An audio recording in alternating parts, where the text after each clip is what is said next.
She was on her knees in the middle of a grocery store aisle when it happened.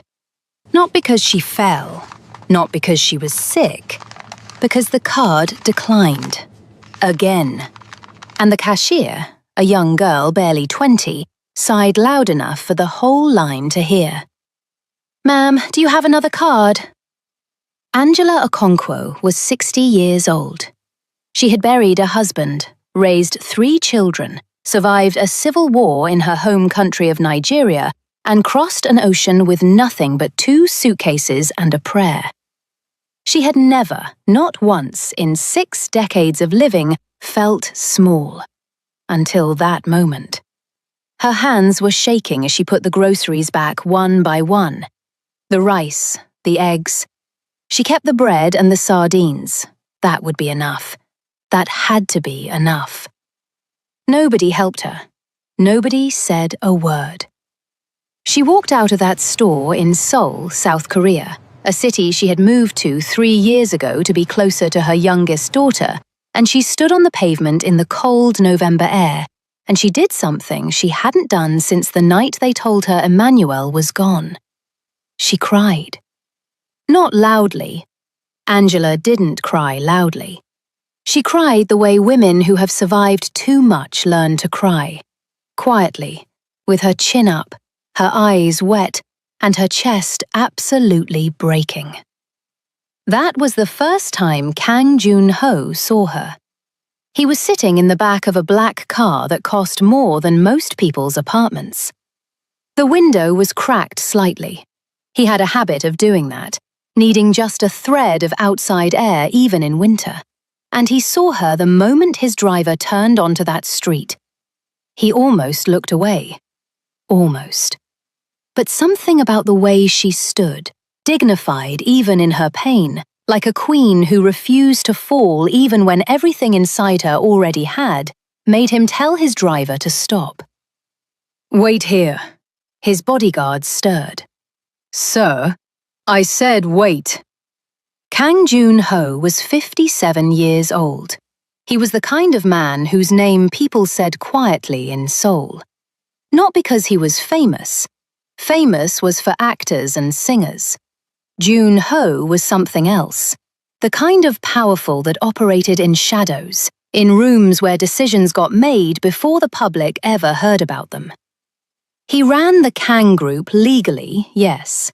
But below that, layered deep like the roots of an old tree, was something older and darker that he had inherited from his father and was still, quietly, trying to dismantle. He was not a good man in the way people meant when they called someone good. But he was precise, he was fair, and he had a radar for genuine pain. Probably because he had spent 57 years hiding his own. He got out of the car. Angela heard footsteps and turned, expecting nothing, and found a tall Korean man in a charcoal coat standing a few feet away, holding a handkerchief out toward her like it was the most normal thing in the world. She blinked. "You don't need to be embarrassed," he said. His English was careful, deliberate, accented but clear. "It's cold. Your eyes are watering." She almost laughed. It was such an absurd, kind lie. She took the handkerchief. "Thank you," she said, because Angela Okonkwo had been raised to say thank you even when she wanted to say something else. He nodded once, and then, and this was the part she would think about later, again and again, he didn't leave. He just stood there beside her, looking at the street, as if he had nowhere important to be. After a moment, he said, "Have you eaten?" "I'm fine." "That's not what I asked." She looked at him properly for the first time.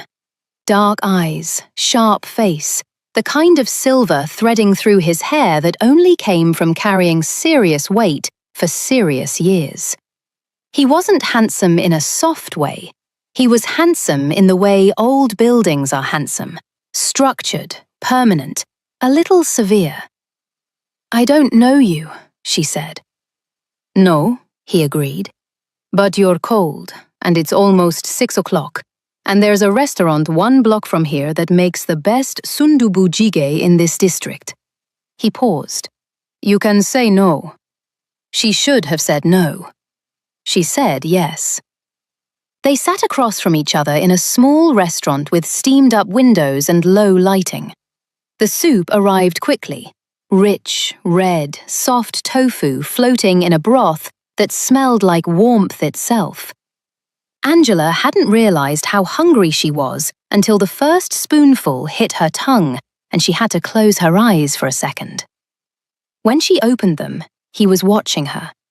Not the way men usually watched women, possessively or with that particular hunger she had learned to recognize and avoid. He was watching her the way you watch something you're trying to understand.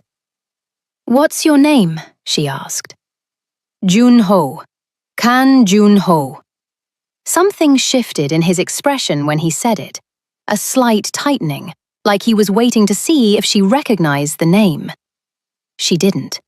She was Igbo, from Anambra State, and had been in Seoul for 3 years, mostly inside her daughter's apartment. She knew very little about the world he moved in. Angela, she said. Angela Okonkwo. What does it mean? She was surprised by the question. Most people didn't ask. Daughter of a king, she said simply. He nodded slowly. Like that made complete sense to him. They talked for 2 hours.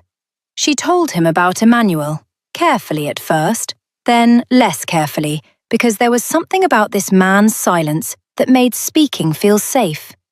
Emmanuel, who had been an engineer.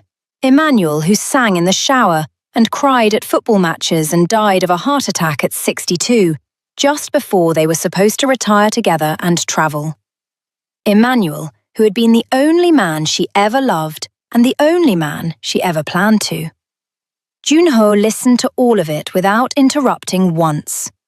When she finished, the restaurant had emptied around them. The young waiter was hovering uncertainly near the kitchen. You loved him completely, Jun-ho said. Not a question. Yes. Then you know what it is, he said quietly. To have something real. Something in his voice made her look at him carefully. You've lost someone too. He looked down at his tea. A long time ago. A pause. My wife. 15 years. The word settled between them. Not heavily, just honestly. I'm sorry, Angela said. She was kind, he said. The kindest person in my world. His jaw moved slightly. My world was not always a kind place. He called her the next day. She almost didn't answer. She almost told her daughter Chisum, who would have panicked and launched into a full investigation of Kang Jun-ho that would have taken 3 hours and ended with warnings. She almost convinced herself it was nothing, an old man being courteous, nothing more. But she answered. And then she answered the day after that. Within 2 weeks it had become a thing. Not a romance, not yet, not anything she could put a name to, just him calling in the evenings and her sitting by the window of Chisum's small apartment and the 2 of them talking. About food, about their countries, about what it meant to grow old and still not fully understand yourself. He made her laugh. That surprised her most. He was dry, deadpan, and occasionally said things so unexpectedly funny that she had to press her hand over her mouth to keep from waking Chisum's baby. Chisum's baby. That's what she called him at first. The baby, little Emeka, named after his grandfather, 18 months old and already the absolute emperor of that small apartment. Angela had come to Seoul partly for him, this round-faced, serious-eyed boy who grabbed her finger and refused to let go. Emeka was why she stayed. Emeka was also, though she didn't know it yet, why everything was about to get very dangerous. It started with a car parked outside the building. Angela noticed it because she was an early riser, always had been, and she would sit by the window each morning with her tea and watch the street below wake up. The car was black, different from the delivery vehicles and taxis she'd grown familiar with. It sat outside for 3 mornings in a row. She didn't say anything to Chisholm. Chisholm was already stressed. Her husband, Tae Yang, worked long hours and often came home with that tightly wound look of a man carrying something he wouldn't share.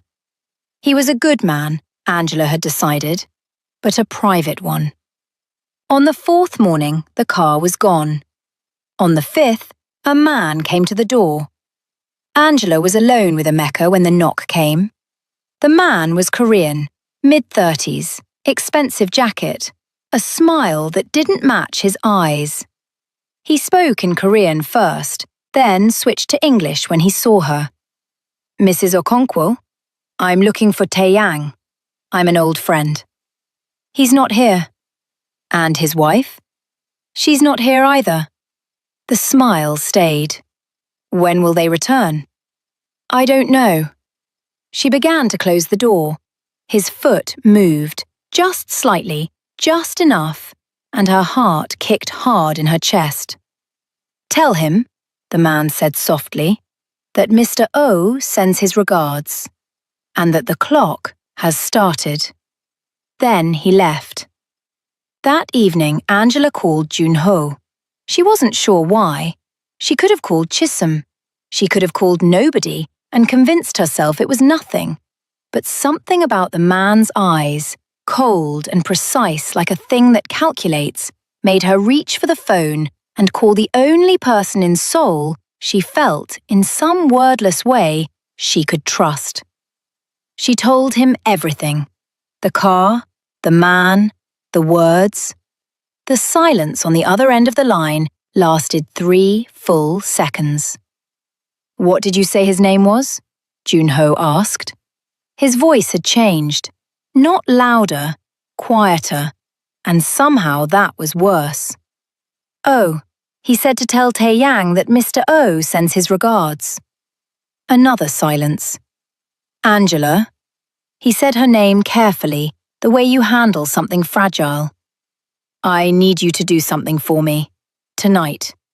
Can you do that?" "What is it?" "Pack a bag. For you and the child. Don't tell Chisholm yet. Just pack." Her stomach dropped. "Junho." "Please," he said. And something about hearing that word from this man, a man she instinctively knew did not say it often, made her stand up immediately. "Okay," she said. "Okay. If this is already pulling you in, hold on, because what comes next is the part that changes everything." Junho arrived within the hour.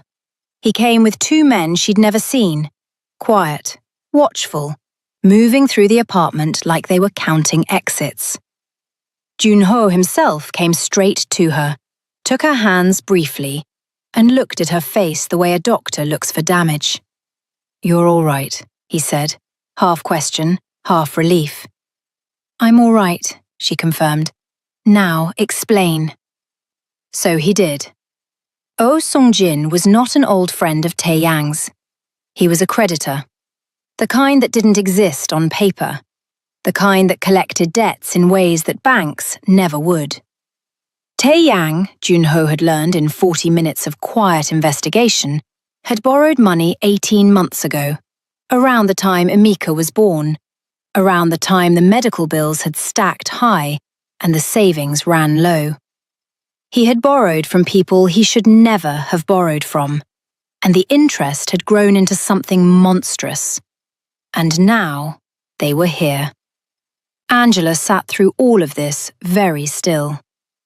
"He came to our door," she said finally, "with my grandson inside." "Yes." "He looked at me like I was furniture." That's how they operate. Pressure the family. Start with fear. She was quiet for a moment. Then, "Can you stop them?" Junho looked at her. His expression was complicated. There was something he wasn't saying, and she could see it sitting behind his eyes, and she filed it away. "Yes," he said. But Angela, there's something you need to know first. He sat down across from her, and for the first time since she'd met him, he looked genuinely uncertain. Oh Sung-jin works for a man named Beck. And Beck and I... He stopped, started again. The business I inherited from my father. Some of it was legitimate, and some of it was not. Beck is part of the part that was not. And years ago, when I was trying to extract myself, there were agreements made. His jaw tightened. Beck left me alone because I left him alone. This changes things. If I step in... Will it put you in danger? She asked. Possibly. She looked at him for a long time. Junho, that is my daughter's family. That is my grandson. He held her gaze, and then he nodded once, slow and decisive, and took out his phone. Chisom came home at 9 to find her mother, her baby, 2 men she didn't recognize, and Kang Junho sitting in her living room. She handled it the way Chisom handled everything, by going very quiet and very still, and then asking exactly the right questions in exactly the right order. Angela watched her daughter with a surge of pride so fierce it almost hurt. Tae-yang came home at 10. When he saw Junho, he went pale. You know who I am, Junho said. It wasn't a question. Tae-yang nodded slowly. He sat down without being asked, and he looked at his wife. And in that look was everything. The shame, the fear, the love, the desperation of a man who had tried to fix something privately and only made it worse. Chisom said very quietly, "Tell me." And Tae-yang told her. The room was silent for a long time after he finished. Emika had fallen asleep on Angela's lap, blissfully unaware, his small fist curled against his cheek. Angela kept her hand on his back and breathed slowly and let the room be what it needed to be. Chisom cried, not dramatically, quietly, like her mother, and Angela recognized her own pattern of grief in her daughter and felt her heart crack and then hold. Tae-yang reached for his wife's hand. She let him take it. That was the moment Angela decided that whatever happened next, this family was going to survive it. Junho handled Beck in the way that powerful men handle other powerful men. Not with confrontation, but with precision. 2 days, a series of phone calls, a meeting Angela was not told about and did not ask about. The details were never shared with her, and she was wise enough to understand that some things needed to be kept at a distance. What she knew was this. On the 3rd day, Junho called her and said, "It's handled." What she felt was a complicated, layered thing that took her several minutes to sort through. Relief, gratitude, and below those, something warmer and more frightening that she had told herself firmly was not allowed. She was 60 years old. She had loved one man. She had buried that man. These were facts. "Thank you," she told Junho. "You don't need to thank me." "I know I don't need to," she said. "I want to." A pause. "Have dinner with me," he said. "Tomorrow. A real dinner this time. Not soup, because you haven't eaten." She smiled before she could stop herself. "Is that your version of asking?" "I'm told I'm not very good at asking." "You're right," she said.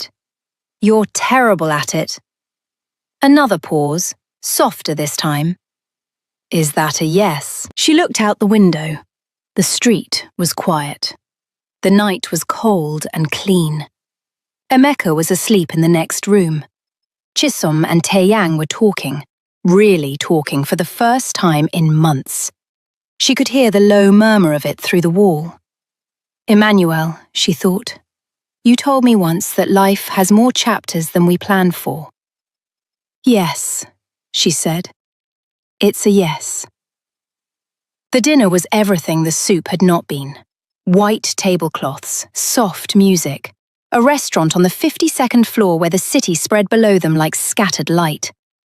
Jun-ho was wearing a dark suit, and he stood when she arrived and pulled her chair out with a formality that felt neither old-fashioned nor ridiculous. Just real, the way a man acts when he has decided something matters. She had worn her best dress, deep green, which Emmanuel had always said made her look like royalty. She had put on her earrings, gold, traditional, big, and she had looked at herself in the mirror and thought, I am 60 years old and I am still here. That felt like something. They talked for 4 hours. He told her about his wife, Soo-yeon, really told her this time, not just the outline. He talked about how they had met young, how she had been terrified of the life he was embedded in, how she had stayed anyway and tried to build something soft inside something hard. How she had been the only one who ever called him by his first name. Jun-ho, not Kang, not Sir, not any of the other titles that accumulated around a man like him over decades. How she had died of cancer at 44, and he had not been ready and was still, he admitted quietly, not entirely sure he'd forgiven the universe for it. Angela listened to all of this.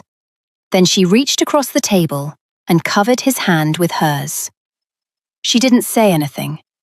She just let her hand rest there, warm and still and present, and watched the expression on his face shift from something controlled to something human, something almost young, something she recognized because she had felt it too, the relief of being witnessed.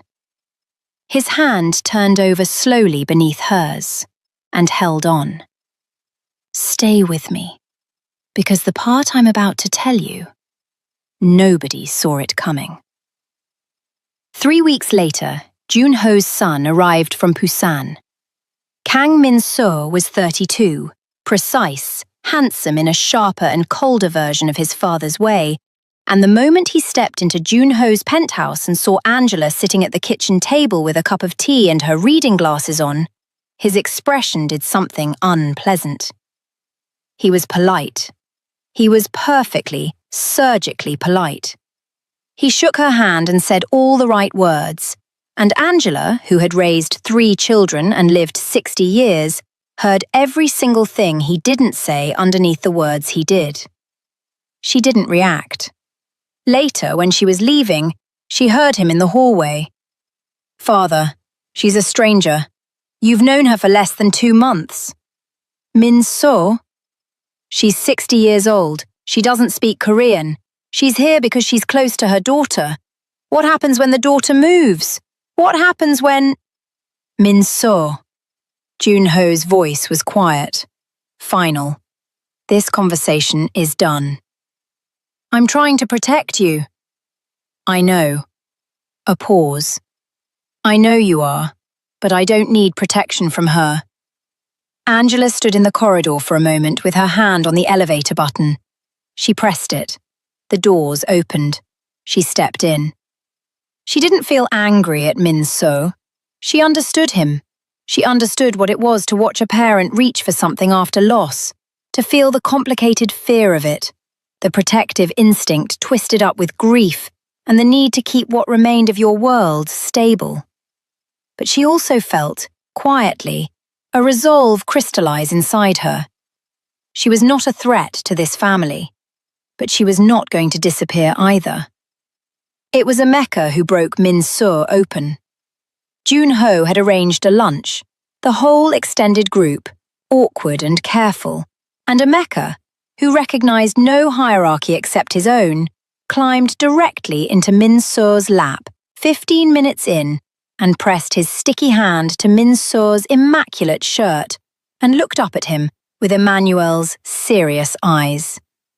Min-soo looked down at the child. Something moved across his face. "He doesn't have a grandfather," Chisholm said softly from across the table. She said it simply, without agenda, because it was simply true. Taeyang's father passed before he was born, and Emeka's grandpa Emmanuel, he passed before Emeka was born too. Min-soo looked at his own father. Jun-ho was watching Angela. Angela was watching Emeka. Emeka had fallen asleep in Min-soo's lap. Min-soo sat there for a long time not moving, holding a sleeping child, looking at a table full of people from 2 countries and 3 generations.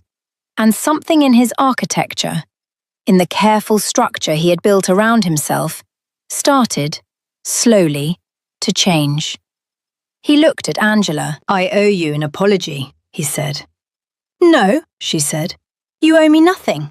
You love your father." She picked up her chopsticks. "That I respect completely." December came fast. Seoul got cold in a way that felt intentional, the kind of cold that drove people indoors and made small spaces feel necessary. Jun-ho had taken to coming to the apartment on Tuesday evenings, ostensibly to check on Chisholm and Taeyang, really to sit at the small table with Angela after the others went to bed and talk in the particular way they had developed. Half English, half silence. Fully honest. One Tuesday he came with a bruise along his jaw. She saw it the moment he walked in. "Sit down," she said. "It's nothing." "Jun-ho, sit down." He sat. She went to the kitchen and came back with a cold cloth and sat across from him and pressed it gently to his face, and he let her, which told her more than anything he'd said so far about how much had changed between them. "Beck?" she asked quietly. He was quiet for a moment. "There are loose ends," he said, "to what I did for your family." Beck accepted the settlement, but he interpreted it as a provocation. "There are people below him who want to..." He stopped. "Who want to what?" He looked at her, and this time he didn't shade it or soften it, because he had learned. She had taught him, actually, through the simple, patient example of her own honesty, that she could handle the truth. "There are people who want to use you," he said, "to get to me." The cold cloth in her hand felt suddenly very specific. "They know about me," she said. "Yes." She sat back. "Then they know," she said slowly, "that I am not someone who frightens easily." The corner of his mouth moved. "I know that." "And they know," she continued, "that frightening me would be the wrong approach." She looked at him steadily. "What do they want?" "Evidence. Records. From my father's time. Things I've been moving to destroy, to close that chapter permanently. Beck's people believe I'm using you as a courier." "Why would they believe that?" "Because it's what they would do." His voice was tired. People like Beck see other people's relationships through the lens of their own. They can't imagine something being simply... He stopped, found the word. "Real." She looked at him. "It is real," she said quietly. "I know," he said. And the way he said it, like it was both the answer and the whole problem, and also the only thing that mattered, made the room feel very small and very full at once. The threat came on a Wednesday, not subtle this time. A phone call to her personal number, a number she had not given anyone in Beck's world, which meant they had worked to find it, which meant they were working. The man's voice was calm, the message was clear. She should leave Seoul, she should go back to Nigeria. She should make Jun-ho understand that his past and his present could not coexist. She recorded the call. She sent it to Jun-ho. Then she called Chisholm. She told Chisholm everything.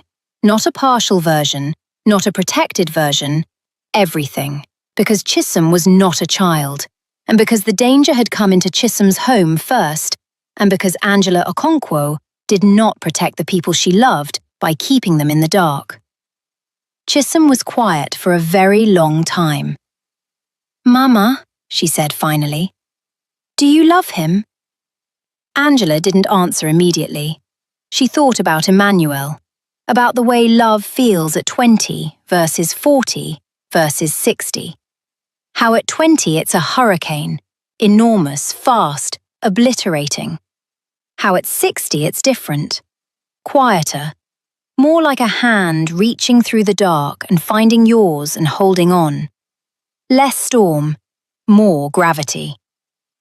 "I think," Angela said carefully, "I am on my way there." "Then we stay," Chisholm said, "and we handle this." That was her daughter. That was Emmanuel's daughter. "Yes," Angela said, "we do." The plan Junho put in motion was not violent. She asked him this directly. "Is anyone going to be hurt?" "No," he said it without hesitation. What he did was more precise than violence. He had spent 30 years learning how power moved in Seoul, who held what over whom, which threads, when pulled, unravelled which systems. He pulled the right threads. He called in debts he had carried for decades and chosen never to use. He made it clear, through channels that existed nowhere in writing, that Angela Okonkwo was not a courier, not a pawn, not a vulnerability. She was under his name, and his name, even now, even aging and extracting himself from what his father built, still meant something. The calls stopped. The black cars disappeared. Beck, through an intermediary, sent word. "We are done." Junho stood in his penthouse and looked at the city and felt something loosen in his chest that had been wound tight for 15 years. Maybe longer. Maybe since his father first sat him down as a boy and told him what the family business really was. He called Angela. "It's over," he said. She was quiet for a moment. "Are you all right?" No one had asked him that, not in years. "I will be," he said. And for the first time in a long time, he believed it. Christmas in Seoul. Chisom had decorated the apartment with lights and a plastic tree and played Fela Kuti alongside Korean Christmas carols, because she said there was no reason her son couldn't grow up knowing both. And Emeka sat in the middle of the living room floor, surrounded by wrapping paper, and looked profoundly satisfied with himself. Min Seo came. He brought a gift for Emeka, a wooden toy set, handmade, expensive, chosen carefully. He sat on the floor with the baby without being asked, and Angela watched from the kitchen doorway and felt the particular satisfaction of watching walls come down. Junho arrived last. He came in from the cold with his coat dusted with snow and a bottle of good wine and a small wrapped box that he handed to Angela when no one was watching. She looked at it.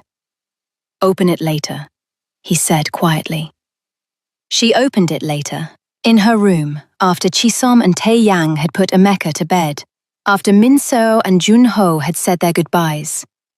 She sat on her bed and unwrapped it carefully. It was a necklace, simple gold chain, a pendant, a small disc with 2 words engraved on it, one in Hangul, one in Igbo. She didn't know the Korean immediately. She looked it up. Namda, namda, to remain, to stay. The Igbo word she recognized instantly. Nodu, stay. She sat with the necklace in her palm for a long time. Then she put it on. She called him. "I have a question," she said. "All right." "The necklace." She touched the pendant at her throat. Are you asking me something? A long pause. When he spoke, his voice was quieter than usual, and underneath its usual precision was something careful and real and a little afraid, which somehow made it braver. I'm not asking you to forget anyone, he said. I'm not asking you to replace anything. I know what you had. I know what you lost. A beat. I'm asking. He stopped, started again. I spent 15 years very alone, in a way that no amount of business or power could fix. And then I saw you standing on a pavement in the cold, crying like a woman who refused to fall even while she was falling, and I thought, another stop. His voice, when it returned, was rough at the edges. I thought, there she is, a person made of real things. Angela closed her eyes. Junho, she said. Yes? I'm 60 years old. I know. I'm 57. We are too old for drama. Completely agreed. And too old for games. Absolutely. So I'm going to say this simply. She opened her eyes, looked at the night through Chisom's window. I am on my way to loving you. I'm not there yet, not completely, but I am moving in that direction and I don't want to stop. Is that enough for now? The silence that followed was the warmest silence she had ever experienced. Yes, he said. That's everything. Spring came slowly to Seoul, the way it always does, hesitant at first, then suddenly recklessly full. Angela started learning Korean. She was terrible at it. She had a notebook full of phonetic spelling in her own handwriting, and she practiced in the kitchen while Chisom made fun of her lovingly, and Emeka tried to eat the notebook. Junho taught her. He was patient in a way she hadn't expected. Not patient like someone performing patience, but genuinely still, genuinely interested in the specific way her Igbo-trained tongue tried to navigate the sounds. Again, he would say, I said it. You said something. Say it again. She threw a pen at him once. He caught it without looking up. She told Emmanuel about him, not out loud, not in a strange way, but in the private interior language of someone who has loved someone that long and finds them still present in thought. She said, I found someone who doesn't try to erase you. I think you would have liked him. I think you would have eventually approved, though you would have made him work for it. She thought Emmanuel would have laughed at that. She laughed a little herself. On the day that Tae-yang was promoted and came home looking lighter than he had in years, and Chisom made jollof rice for the celebration, and Junho brought Korean barbecue, and Min Seo showed up unannounced with soju, and they all ended up crowded around a table that was far too small, passing food across each other and arguing about whose dish was better, and Emeka banging a spoon on his high chair tray like a conductor. On that day, Angela looked around the table. She looked at her daughter, bright and alive, at Tae-yang, finally breathing, at Min Seo, unbuttoned now, mid-laugh at something Chisom said, at little Emeka, who had Emmanuel's eyes and Chisom's stubbornness and the whole future ahead of him. And she looked at Junho. He was already looking at her. His expression was quiet, warm. The expression of a man who has been cold for a long time and has found, against all probability and planning, something that heats the room. She reached under the table and found his hand. He laced his fingers through hers without looking down, and they sat like that. Two people with long lives and real losses and complicated pasts, holding on in the middle of a loud and beautiful table, surrounded by family that had been built from grief and stubbornness and the unexpected grace of strangers becoming necessary. She didn't think love ended when Emmanuel died. She thought, for a while, that her chapter of it did. But love, the real kind, the kind built from recognition and respect, and the courage of two people who have already survived the worst, doesn't end. It changes shape. It finds new rooms to live in. It comes quietly, on a cold street, in the form of a man who sees you crying with your chin held up and offers you a handkerchief, and the very specific, very important lie that your eyes are only watering from the cold. Angela Okonkwo was 60 years old. She had buried a husband. She had crossed an ocean. She had protected her family with nothing but her presence and her will.